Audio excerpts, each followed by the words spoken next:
എൻ്റെ പേര് ജോസഫ്. വീട്ടുപേര് തെക്കേ മുറിയിൽ, തലശ്ശേരി അതിരൂപതയിൽ ചെറുപുഴ സെൻറ് മേരീസ് ഫൊറോന ഇടവകയിലെ കുടുംബാംഗമാണ്. എനിക്ക് ഭാര്യയും 4 മക്കളുമാണ് ഉള്ളത്. ഇപ്പോൾ ഞാൻ ചെയ്യുന്നത് ചെറുപുഴ സെൻറ് മേരീസ് ഫൊറോന ദേവാലയത്തിൻ്റെ ഒരു കപ്പേള ചെറുപുഴ ടൗണിലുണ്ട്. ആ കപ്പേളയിൽ 2012 നിത്യാരാധന ആരംഭിച്ചു. ആ നിത്യാരാധനയിൽ 2012 മുതൽ ഇപ്പോൾ വരെ ഞാൻ ശുശ്രൂഷ ചെയ്തുകൊണ്ടിരിക്കുകയാണ്. പരിശുദ്ധ അമ്മയുടെ ജോമാല ചൊല്ലി പ്രാർത്ഥിച്ചും ദീപികാരുണ്യ ഈശോയുടെ സന്നിധിയിൽ ശുശ്രൂഷ ചെയ്യാൻ പരിശുദ്ധമ്മ വഴിയാണ് എനിക്ക് അവസരം ലഭിച്ചത്. എനിക്ക് ജോമാല ചെല്ലാനുള്ള പ്രചോദനമുണ്ടായത് 1958 കാലഘട്ടത്തിലാണ്. ഞാൻ 3ാം ക്ലാസ്സിൽ പഠിക്കുന്ന സമയം എനിക്ക് ജോമാല ചെല്ലണമെന്ന് ഉള്ളിൽ അതിയായ ദാഹമുണ്ടായിരുന്നു. 5 രഹസ്യം മാത്രമേ എനിക്ക് അറിയാമായിരുന്നുള്ളൂ. ഞാൻ എൻ്റെ ചേച്ചിമാരോട് ജോമാല ചൊല്ലി പ്രാർത്ഥിക്കാനുള്ള ആഗ്രഹം പറഞ്ഞപ്പോൾ എൻ്റെ 2ാമത്തെ ചേച്ചി പറഞ്ഞു, അറിയാവുന്ന രഹസ്യം ചൊല്ലി നന്മ നിറഞ്ഞവരെയും ചൊല്ലി പരിശുദ്ധ അമ്മയോട് പ്രാർത്ഥിച്ചു. അങ്ങനെ ഞാൻ പ്രാർത്ഥിക്കാൻ തുടങ്ങി. എനിക്ക് പഠിക്കാൻ സാധാരണ കഴിവ് മാത്രമേ ഉണ്ടായിരുന്നുള്ളൂ. 3ാം ക്ലാസ്സിൽ ഒരുവിധം നല്ല രീതിയിൽ പാസ്സാകുവാനും 4ാം ക്ലാസ്സിൽ കയറിയപ്പോൾ മുതൽ ഞാൻ പരിശുദ്ധ അമ്മയോട് കൂടുതലായി ജോമാല രഹസ്യങ്ങൾ ചൊല്ലി നന്മ നിറഞ്ഞവരെയും ചൊല്ലി പ്രാർത്ഥിച്ചു. സാറ് ചോദ്യം ചോദിക്കുമ്പോൾ തന്നെ ഉത്തരം പറയാനുള്ള കഴിവ് എനിക്ക് എവിടെ നിന്ന് ലഭിച്ചു. അങ്ങനെ ഫസ്റ്റ് ടൈം കഴിഞ്ഞു, സെക്കൻഡ് ടൈം എക്സാം കഴിഞ്ഞു. തേർഡ് ടൈം എക്സാമിൽ റിസൾട്ട് വന്നു കഴിഞ്ഞപ്പോൾ എനിക്ക് കേരളത്തിൽ സ്റ്റേറ്റ് ലെവലിൽ 1ാം സ്ഥാനം ലഭിക്കുകയും 3 വർഷത്തെ സ്കോളർഷിപ്പ് ലഭിക്കുകയും ചെയ്തു.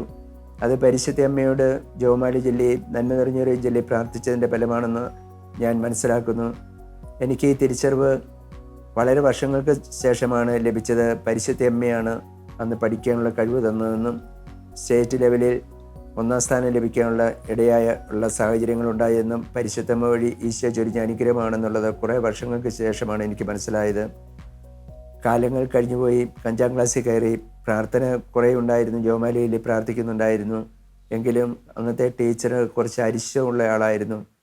ടീച്ചർ 500 പ്രാവശ്യമൊക്കെ എംബോസിഷൻ എഴുതാൻ പറഞ്ഞ് ഞങ്ങളെ വളരെയധികം ബുദ്ധിമുട്ടിപ്പിച്ചിരുന്നു. അതുകൊണ്ട് എംബോസിഷൻ എഴുതാനും പഠിക്കാനുള്ള സമയം ഇല്ലാതെ വന്നപ്പോൾ ജോമാലയിലുള്ള പ്രാർത്ഥന ചെല്ലുന്ന മുടങ്ങിപ്പോയി. അങ്ങനെ കാലങ്ങൾ കുറേ കഴിഞ്ഞു. 2002 എൻ്റെ ജീവിതത്തിലേക്ക് തകർച്ചകളും പ്രതിസന്ധികളും ഒക്കെ ഉണ്ടായി. ഈ പ്രതിസന്ധികളുണ്ടായി കഴിഞ്ഞപ്പോൾ ഞാൻ ജോമാലയിൽ പ്രാർത്ഥിക്കുകയും പരിശുദ്ധ അമ്മയിലൂടെയും ബ്രദർ തോമസ് പൗളിലൂടെയും എമ്മാമുസിൽ നിത്യാരാധനയിൽ ശുശ്രൂഷ ചെയ്യുവാനും പ്രാർത്ഥിക്കുവാനുള്ള അവസരം എനിക്ക് തുറന്നു തന്നു. തുടർന്ന് എമ്മാമുസിൽ ജോമാല ചൊല്ലി കേരള സഭയ്ക്ക് വേണ്ടിയിട്ടും കേരളത്തിലെ നവീകരണ പ്രവർത്തനങ്ങൾക്ക് വേണ്ടിയും മിഷൻ പ്രവർത്തനങ്ങൾക്ക് വേണ്ടിയും പ്രാർത്ഥന തുടങ്ങി. 2004 ആയപ്പോൾ പരിശുദ്ധ അമ്മയിലൂടെ ബ്രദർ തോമസ് പോളിൻ്റെ നിർദ്ദേശം എനിക്ക് ലഭിക്കുകയും 2004 നാഷണൽ കരിസ്മാറ്റിക് ഓഫീസിൻ്റെ നിത്യാനന്ദ ചാപ്പലിൽ ശുശ്രൂഷയ്ക്കായി പോവുകയും ചെയ്തു. അവിടെയും സഭയ്ക്ക് വേണ്ടിയിട്ടും ഇന്ത്യയിലെ നവീകരണ പ്രവർത്തനങ്ങൾക്ക് വേണ്ടിയും ലോക സുവിശേഷീകരണത്തിന് വേണ്ടിയും മിഷൻ പ്രവർത്തനങ്ങൾക്ക് വേണ്ടിയും ജോമാല ചൊല്ലി പ്രാർത്ഥിച്ചിരുന്നു. 2005 ഞാൻ വീണ്ടും എമ്മാവുസിലേക്ക് വരുന്നു. എമ്മാവുസിൽ വന്ന് സഭയ്ക്ക് വേണ്ടിയിട്ടും നവീകരണ പ്രവർത്തനങ്ങൾക്ക് വേണ്ടിയും മിഷൻ പ്രവർത്തനങ്ങൾക്ക് വേണ്ടിയും ജോമാല ചൊല്ലി 4-5 തവണ അവിടെ പൊതുവായ പ്രാർത്ഥന നടത്തിയിരുന്നു. ആ കാലഘട്ടത്തിൽ എൻ്റെ ഭാര്യയ്ക്ക് അസുഖമുണ്ടായി. ഞങ്ങൾ ആശുപത്രിയിൽ പോയി ചെക്കപ്പ് ചെയ്തപ്പോൾ യൂട്രസിൽ മുഴയുണ്ട്, ക്യാൻസർ ആകാൻ സാധ്യതയുണ്ടെന്ന് പറഞ്ഞു. അതുകൊണ്ട് വേഗം ഓപ്പറേഷൻ ചെയ്യണമെന്ന് പറഞ്ഞു. ആ സമയത്ത് പെട്ടെന്നൊരു ഓപ്പറേഷൻ ചെയ്യാനുള്ള സാഹചര്യം ഞങ്ങൾക്കില്ലായിരുന്നു. വീണ്ടും ഞങ്ങൾ ധ്യാനം കൂടുകയും ജോമാലയിലെ പരിശുദ്ധമ്മയോട് പ്രാർത്ഥിക്കുകയും ചെയ്തു. ഒരു 6 മാസങ്ങൾക്ക് ശേഷം വീണ്ടും ഡോക്ടറുടെ അടുത്ത് പോയി. ഡോക്ടർ ചെക്കപ്പ് ചെയ്തപ്പോൾ പറഞ്ഞു ബ്രസ്റ്റിലും മുഴയുണ്ട്, അതുകൊണ്ട് യൂട്രസും റിമൂവ് ചെയ്യണം, ബ്രസ്റ്റും റിമൂവ് ചെയ്യണമെന്ന് പറഞ്ഞു. അതിനുവേണ്ടി ഒരുങ്ങിക്കോളാൻ പറഞ്ഞു. പക്ഷേ സാമ്പത്തികമായ മേഖല ക്രമീകരിക്കേണ്ടതുള്ളതുകൊണ്ട് ഞങ്ങൾ വീണ്ടും പരിശുദ്ധ അമ്മയോട് ജോമാലയിൽ പ്രാർത്ഥിച്ചു. ഒരു 3 മാസങ്ങൾക്ക് ശേഷം ഞങ്ങൾ ഡോക്ടറെ കാണുകയും അഡ്മിറ്റ് ആകുകയും ചെയ്തു. അപ്പോൾ കൂടുതൽ പരിശോധനയിൽ യൂട്രസിലും ബ്രസ്റ്റിലും കക്ഷത്തിലും ഉണ്ടെന്ന് മനസ്സിലാക്കുകയും 3 മേജർ ഓപ്പറേഷൻ ഒരേ ദിവസം തന്നെ ചെയ്യുവാൻ സാധിച്ചു. ആ ഓപ്പറേഷനിലൂടെ ബയോപ്സിക്ക് അയക്കുകയും ബയോപ്സിയിൽ 5 ദിവസം കഴിഞ്ഞ് റിസൾട്ട് വന്ന സമയത്ത് ക്യാൻസറിൻ്റെ രോഗാണുക്കളില്ല എന്ന് ഡോക്ടർമാർ പറയുകയും അതിശയം അവർ പറഞ്ഞു. അങ്ങനെ പരിശുദ്ധ അമ്മയാണ് ആ രോഗാവസ്ഥയിൽ നിന്ന് ഞങ്ങൾക്ക് വിടുതൽ ലഭിച്ചത്.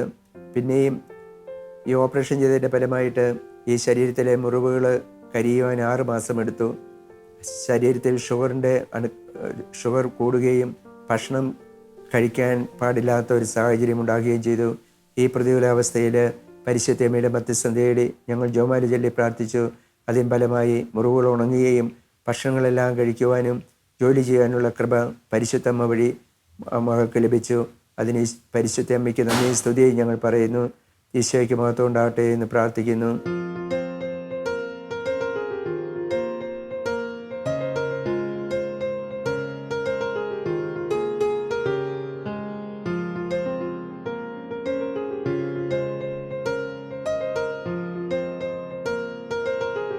എമ്മാവൂസിൽ മധ്യസ്ഥ പ്രാർത്ഥന നടത്തുന്ന ആ കാലയളവിൽ വടക്കേ ഇന്ത്യയിൽ മിഷൻ പ്രവർത്തനം നടത്തുന്ന ഒരച്ഛനുമായി പരിചയപ്പെടുവാനിടയായി. അച്ഛൻ പറഞ്ഞു മിഷന് വേണ്ടി പ്രാർത്ഥിക്കണമെന്ന്. അപ്പോൾ ഞാൻ അച്ഛനോട് പറഞ്ഞു ജപമാല ചൊല്ലി സഭയ്ക്ക് വേണ്ടിയിട്ടും നവീകരണ പ്രവർത്തനങ്ങൾക്ക് വേണ്ടിയും മിഷൻ പ്രവർത്തനങ്ങൾക്ക് വേണ്ടിയും പ്രാർത്ഥിക്കുന്നുണ്ടെന്ന്. അപ്പോൾ അച്ഛൻ പറഞ്ഞു കുറച്ച് കുടുംബക്കാർ വിശ്വാസത്തിലേക്ക് വരാൻ തയ്യാറായിട്ടുണ്ട്, പ്രാർത്ഥിക്കണമെന്ന് പറഞ്ഞു. ഞാൻ പ്രാർത്ഥിക്കാമെന്ന് പറഞ്ഞു. അതിനുശേഷം എല്ലാ ദിവസവും ജപമാലയിൽ പരിശുദ്ധ അമ്മയോട് ആസാമിന് വേണ്ടിയും അച്ഛൻ്റെ മിഷൻ പ്രവർത്തനങ്ങൾക്ക് വേണ്ടിയും അച്ഛൻ്റെ ശുശ്രൂഷകൾക്ക് വേണ്ടിയും പ്രാർത്ഥിക്കാൻ തുടങ്ങി. 1 വർഷം കഴിഞ്ഞ് വീണ്ടും അച്ഛനെ കാണുവാനിടയായി. അപ്പോൾ അച്ഛൻ പറഞ്ഞു കുറേ കുടുംബക്കാർ വിശ്വാസത്തിലേക്ക് കടന്നു വരുവാൻ ഇടയായി. അത് പരിശുദ്ധ അമ്മയിലൂടെയാണെന്ന് ഞാൻ വിശ്വസിക്കുന്നു. പരിശുദ്ധ അമ്മയിലൂടെ ജപമാലയിൽ പ്രാർത്ഥിച്ചതിൻ്റെ ഫലമായി 36-ലധികം കുടുംബങ്ങൾ വിശ്വാസത്തിലേക്ക് കടന്നു വരുവാൻ പരിശുദ്ധ അമ്മയുടെ മധ്യസ്ഥം വഴി ഈശോ കരുണ ചൊരിഞ്ഞു. എൻ്റെ 2ാമത്തെ മകൻ്റെ വിവാഹം നടക്കുന്നതിന് തടസ്സങ്ങളുണ്ടായിരുന്നു. പരിശുദ്ധ അമ്മയോട് ജപമാലയിൽ പ്രാർത്ഥിച്ചു. ആ പരിശുദ്ധ അമ്മ വഴി മകൻ്റെ വിവാഹം നടക്കാനുള്ള തടസ്സങ്ങൾ മാറുകയും പരിശുദ്ധ അമ്മയ്ക്ക് അതിലൂടെ 1000 നന്ദി പറയുകയും ഈശോയ്ക്ക് മഹത്വം ഉണ്ടാകട്ടെ എന്ന് പ്രാർത്ഥിക്കുന്നു. 2012 കാലഘട്ടത്തിൽ എൻ്റെ 3ാമത്തെ മകന് ഒരു ആക്സിഡൻറ്റിൽ മരിക്കുവാനിടയായി. അത് ഞങ്ങളുടെ കുടുംബത്തെ ഏറ്റവും കൂടുതൽ വേദനിപ്പിച്ചിരുന്നു. എങ്കിലും അത് ദൈവഹിതമാണെന്ന് ഞങ്ങൾ തിരിച്ചറിഞ്ഞുകൊണ്ട് പരിശുദ്ധ അമ്മയോട് ചേർന്ന് ജപമാല ചൊല്ലി പ്രാർത്ഥിച്ചു. അതിലൂടെ ഞങ്ങൾ കാസർഗോഡ് ജില്ലയിൽ നിന്ന് കണ്ണൂർ ജില്ലയിലെ ചെറുപുഴ എന്ന സ്ഥലത്തേക്ക് താമസം മാറി. ഈ ചെറുപുഴ ഞങ്ങൾ താമസം തുടങ്ങി ഒരാഴ്ച കഴിഞ്ഞപ്പോൾ സെൻറ്റ് മേരീസ് ഫൊറോന ചർച്ചിൻ്റെ ടൗണിൽ ഉള്ള കപ്പേളയിൽ ദീപികാരണാരാധന തുടങ്ങുകയും അവിടെ എനിക്ക് ശുശ്രൂഷ ചെയ്യുവാൻ പരിശുദ്ധ അമ്മയിലൂടെ കൃപ ലഭിച്ചു. തുടർന്ന് നിത്യാരാധനയിൽ ജപമാല ചൊല്ലി മധ്യസ്ഥ പ്രാർത്ഥന നടത്തി. ഈ കാലയളവിൽ മകൻ്റെ ജോലി നഷ്ടപ്പെടുകയും ഞങ്ങൾക്കത് ഒരു മാനസികമായ വിഷമമുണ്ടായി. എങ്കിലും പരിശുദ്ധ അമ്മയോട് ജപമാല ചൊല്ലി പ്രാർത്ഥിച്ചപ്പോൾ ഞങ്ങളുടെ മനസ്സിലൊരു ഉൾപ്രേരണയുണ്ടായി. ഇനി ജോലി അന്വേഷിച്ച് പോകണ്ട, സ്വന്തമായി ഒരു തൊഴിൽ കണ്ടെത്തുവാൻ. അങ്ങനെ സ്വന്തമായി ഒരു തൊഴിൽ കണ്ടെത്തുവാനുള്ള സാമ്പത്തിക മേഖല പെട്ടെന്നില്ലായിരുന്നു. എങ്കിലും ഞങ്ങൾ സ്വന്തമായിട്ടൊരു പരിശുദ്ധ അമ്മയിലൂടെ ഒരു തൊഴിൽ തേടുകയും ആ തൊഴിലിലൂടെ 3-4 ആൾക്കാർക്ക് ആദ്യം ജോലി കൊടുക്കുവാനും പിന്നീട് 8-10 പേർക്ക് ജോലി കൊടുക്കുവാനും സാധിച്ചു. പിന്നെ ആ തൊഴിൽ മേഖല മാറി വേറൊരു തൊഴിൽ മേഖല തിരഞ്ഞെടുക്കുകയും അതിൽ സ്വന്തമായി ഒരു പിക്കപ്പ് വാഹനം മേടിക്കുവാനും ലക്ഷക്കണക്കിന് രൂപയുടെ മെഷീനറി സാധനങ്ങൾ മേടിക്കുവാനും പരിശുദ്ധമ്മ വഴി കൃപ ലഭിച്ചു. അങ്ങനെ 8-10 കുടുംബങ്ങൾക്ക് ജോലി കൊടുക്കാനുള്ള ഒരു അവസരം ആ ജോലി മേഖലയുടെ പരിശുദ്ധ അമ്മ ജപമാല വഴി ഞങ്ങൾക്ക് സാധിച്ചു തന്നു. കോവിഡ് കാലത്ത് ജോലിയില്ലാതെ വിഷമിക്കുന്ന ആ കാലഘട്ടത്തിൽ 4-5 പേർക്ക് ജോലി കൊടുക്കുകയും അങ്ങനെ 5 കുടുംബങ്ങളുടെ ഉപജീവനത്തിനുള്ള വക പരിശുദ്ധ അമ്മയോടുള്ള ജപമാല പ്രാർത്ഥനയിലൂടെ ലഭിക്കുവാൻ സാധിച്ചു. അതിന് അമ്മയ്ക്ക് 1000 നന്ദി ഞങ്ങൾ പറയുന്നു. ഈശോയ്ക്ക് മഹത്വം ഉണ്ടാകട്ടെ എന്ന് പ്രാർത്ഥിക്കുന്നു.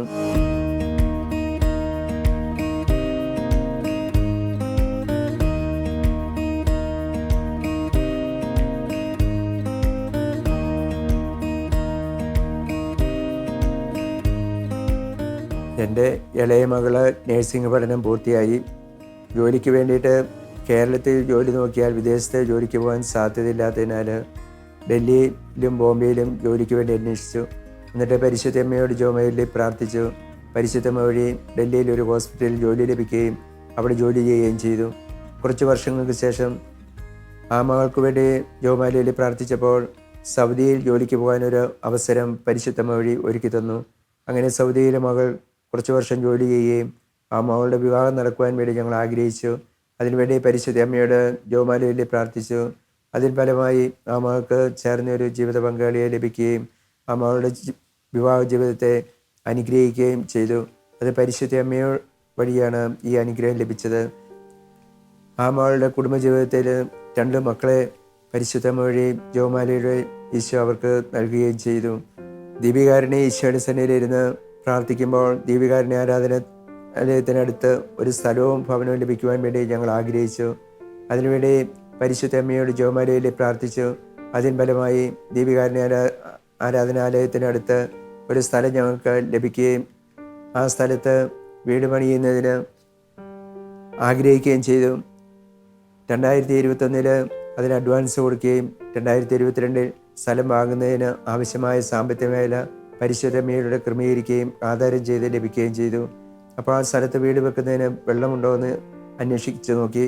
അതിനുവേണ്ടി ഒരു സ്ഥാനക്കാരനെ വിളിക്കുകയും അയാൾ വന്ന് നോക്കിയിട്ട് പറഞ്ഞു, ഈ പറമ്പിൽ വെള്ളമില്ല, ഒരു 300 അടി താഴ്ന്നാൽ മാത്രമേ കുറച്ച് വെള്ളം കിട്ടുകയുള്ളൂ, ഒരു ദിവസം 3 തവണ അടിച്ചാൽ ഒരു ചെറിയ കുടുംബത്തിൻ്റെ ആവശ്യത്തിനുള്ള വെള്ളം കിട്ടുകയുള്ളൂ എന്ന് പറഞ്ഞു. ഞങ്ങൾക്ക് മാനസികമായ വിഷമം തോന്നി. എങ്കിലും പരിശുദ്ധമ്മയോട് ജോമാലി ചൊല്ലി പ്രാർത്ഥിച്ചു. അതിന് ഫലമായി ജിയോളജിക്കൽ സർവേക്കാരെ കൊണ്ടുവരികയും അവർ വന്ന് നോക്കിയിട്ട് വെള്ളമുണ്ട്, 150 അടി താഴണമെന്ന് പറഞ്ഞു. ഞങ്ങൾ വീണ്ടും പരിശുദ്ധമ്മയുടെ ജോമാലിയിൽ പ്രാർത്ഥിക്കുകയും 5 പേർക്ക് ഒരു നേരത്തെ ഭക്ഷണത്തിനുള്ള പൈസ പരിശുദ്ധമ്മയുടെ സ്തുതിക്കായി കൊടുക്കാമെന്ന് നേരുകയും ചെയ്തു. അങ്ങനെ കുഴൽക്കിണർ കുത്താൻ ആരംഭിച്ചു. കിണർ കുത്തി 80 അടി താഴ്ന്നപ്പോൾ ഇഷ്ടം പോലെ വെള്ളം ലഭിച്ചു. 130 അടി വരെയും താത്തി അതുപോലെ വെള്ളം, അവർക്ക് താക്കാൻ സാധിക്കാത്ത പോലെ വെള്ളം ലഭിച്ചു. അത് ജോമാലിയിലെ പ്രാർത്ഥിച്ചതിലൂടെ പരിശുദ്ധമ്മ തന്ന ഒരു അനുഗ്രഹമാണ്.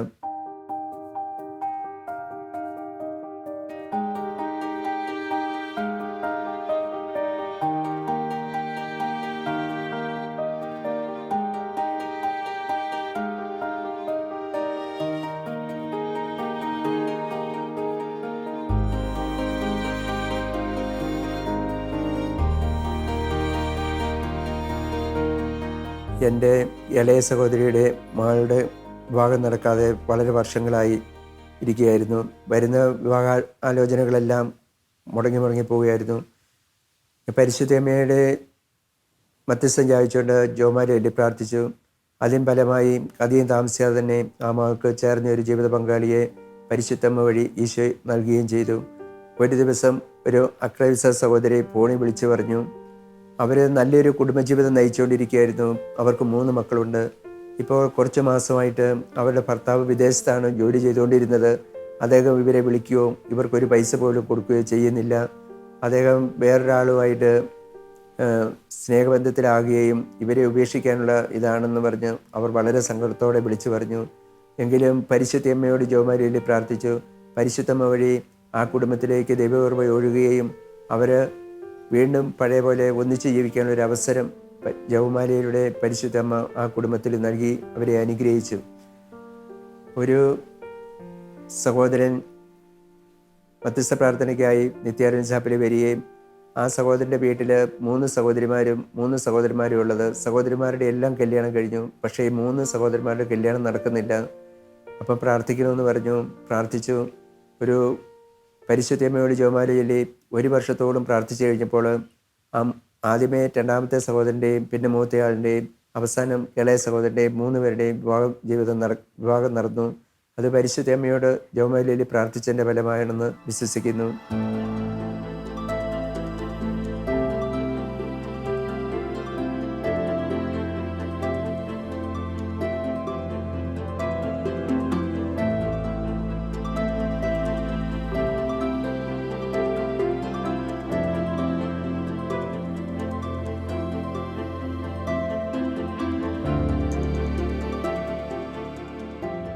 കേരളത്തിൽ 1980-85 കാലങ്ങളിൽ കരിസ്മാറ്റിക് പ്രാരംഭ ധ്യാനം നടക്കുന്ന ഒരു കാലഘട്ടമായിരുന്നു.